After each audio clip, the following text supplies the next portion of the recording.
Good evening, students. This is Praveen. Welcome back to our YouTube channel एवं मस्त students. आज हम class 10th के सबसे ज़्यादा महत्वपूर्ण टॉपिक जो कि इंग्लिश सब्जेक्ट से रिलेट करता है उसकी चर्चा करेंगे। मैंने ये टॉपिक उठाया है राइटिंग स्किल से, कहेंगे analytical paragraph.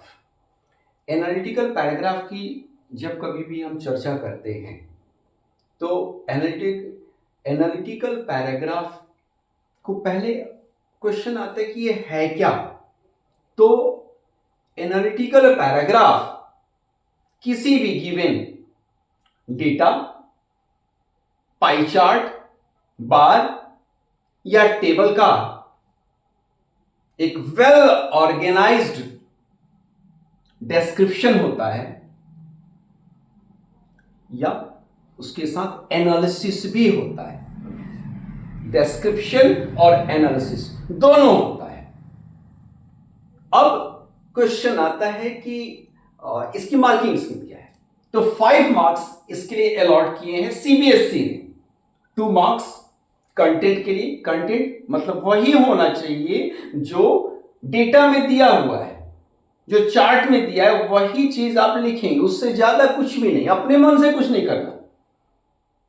2 marks organisation of ideas के लिए होता है, मतलब आपने सही फॉर्मेट अप्लाई किया या नहीं, अच्छे वर्ड्स यूज किए कि नहीं, ओपनिंग ठीक थी कि नहीं, एंडिंग प्रॉपर हुआ या नहीं, कहीं एक ही लाइन आप रिपीट तो नहीं कर रहे हैं।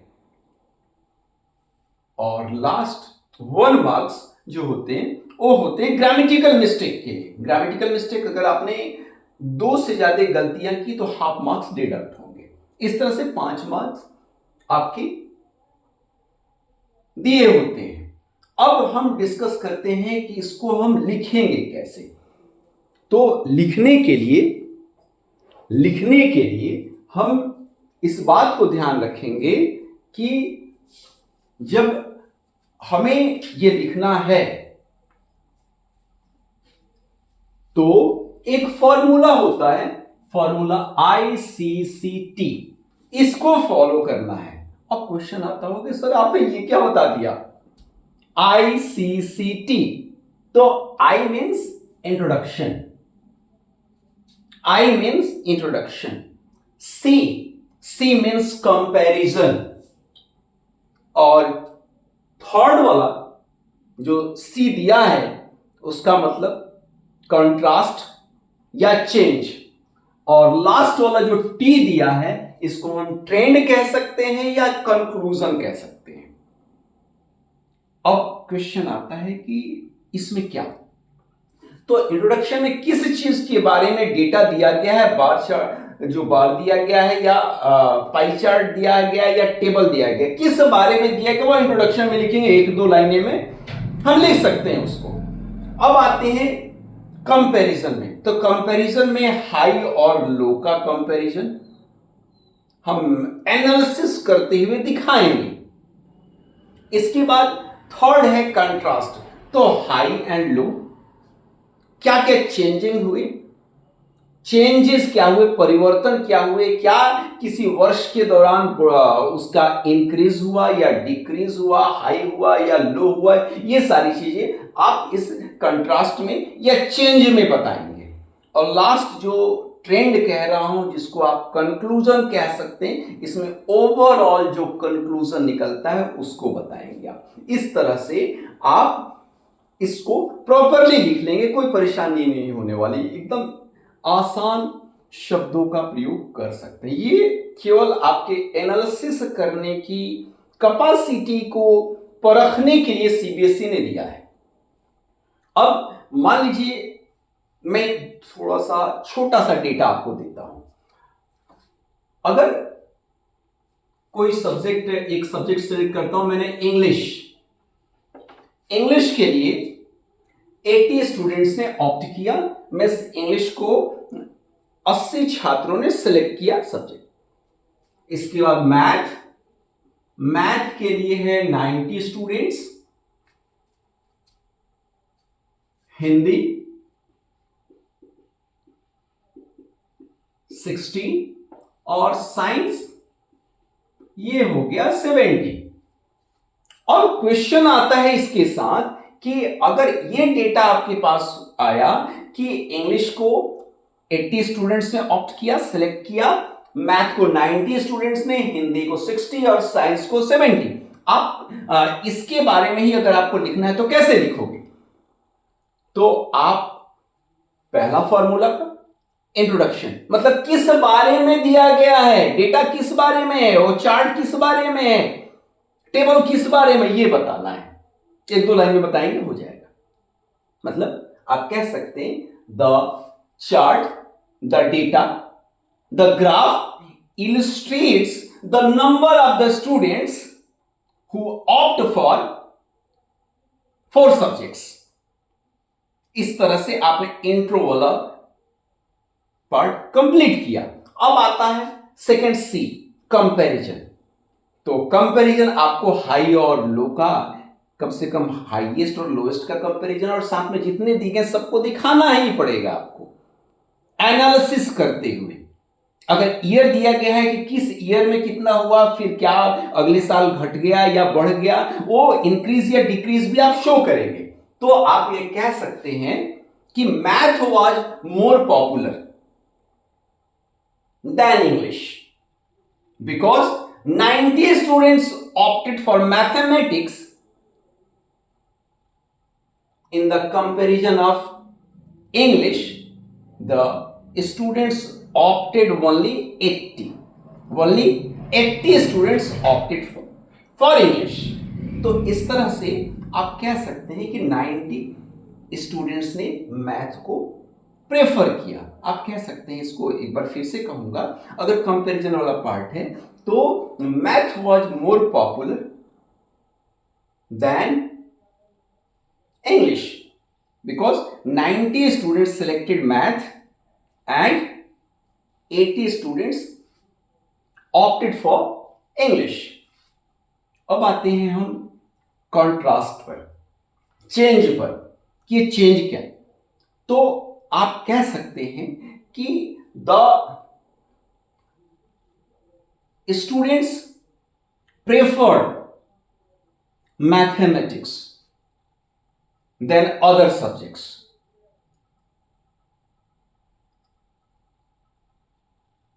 अब ये तो बताया आपने, अगर ये भी दिया हुआ है कि किसी ईयर में, जैसे 23 में 80 स्टूडेंट्स ने ऑप्ट किया, सिलेक्ट किया, और 25 में जाकर वो 100 हो गया, तो वो चीज भी आप एक्सप्रेस करेंगे, आप बताएंगे। बिना इसको एक्सप्रेस किए हुए मिडिल वाला पार्ट, जो बॉडी वाला पार्ट है, वो नहीं होगा। इसके बाद आते हैं अगली चीज पर, जो फोर्थ है। फोर्थ मतलब जिसको आप ट्रेंड कह लें, जिसको ट्रेंड कह लें या कंक्लूजन कहें, निष्कर्ष निकालें। तो ओवरऑल कह सकते हैं, लिखेंगे लाइन से, ओवरऑल मैक्सिमम स्टूडेंट्स, और you can say highest students preferred mathematics and lowest were in Hindi. इस तरह से आप चीजों को ओवरऑल कंक्लूड करेंगे। मैंने कोशिश की है कि आसान से आसान भाषा में आपको बताऊं, समझाऊं। अगर आपका कभी क्वेश्चन आता है, आपके डाउट्स आते हैं, तो जरूर बताएं, क्योंकि ये इंपॉर्टेंट है। इसमें 5 के 5 नंबर मिल जाएंगे। हाँ, ये ध्यान रखना है कि जो मार्क्स हैं, जो डेटा दिए गए, डेटा वही होना चाहिए, अपनी चीजें नहीं लिखनी है, अपने से कुछ उसमें इंक्लूड नहीं करना। ऐसा नहीं कि उसमें डेटा कुछ और दिया है और आप कुछ और एक्सप्लेन करने जा रहे हैं। एक चीज मैं बोर्ड से रिलेटेड क्वेश्चन को भी आपके सामने रखूंगा।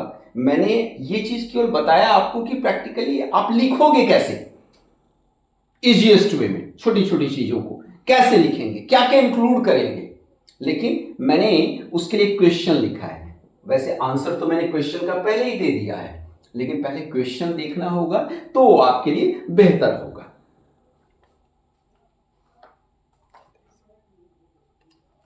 ये क्वेश्चन है, आप देख सकते हैं। इसको चाहे तो नोट कर लें। ये पाई चार्ट भी है,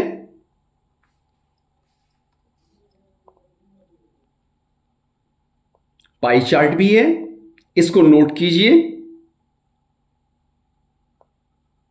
इस क्वेश्चन को नोट कीजिए, पढ़िए, और फिर इसका आंसर भी मैंने आपकी प्रैक्टिस के लिए बोर्ड पर लिखा हुआ है।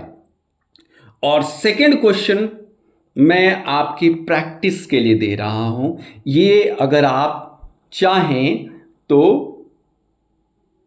इसे लिख लें और इसको लिखकर इसका आंसर दें, और फिर मैं इस पे आपको कुछ, अगर आपको हेल्प चाहिए तो हेल्प दे सकता हूं।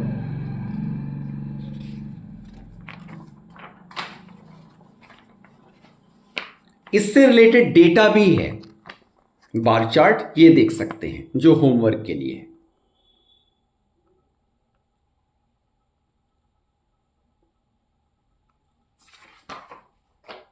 अब जो पहला वाला था जो मैंने आपके हेल्प के लिए दिया हुआ है, उस पे एक हेडिंग लिखा है, वो टॉपिक क्या है। पहले क्वेश्चन पढ़ लेता हूं, क्वेश्चन आप मैच कर लें।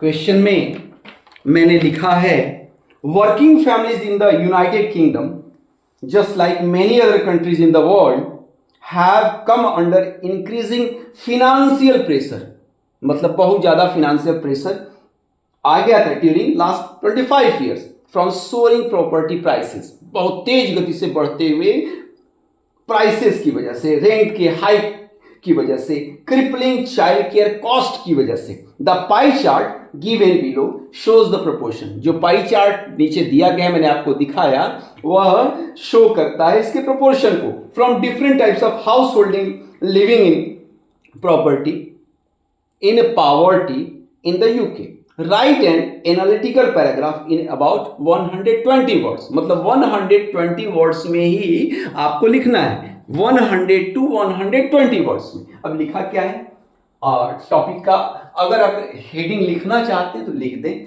मैंडेटरी नहीं है, लिख देंगे तो बेहतर होगा। तो मैंने लिख दिया है यूके स्ट्रगल्स अगेंस्ट पॉवर्टी।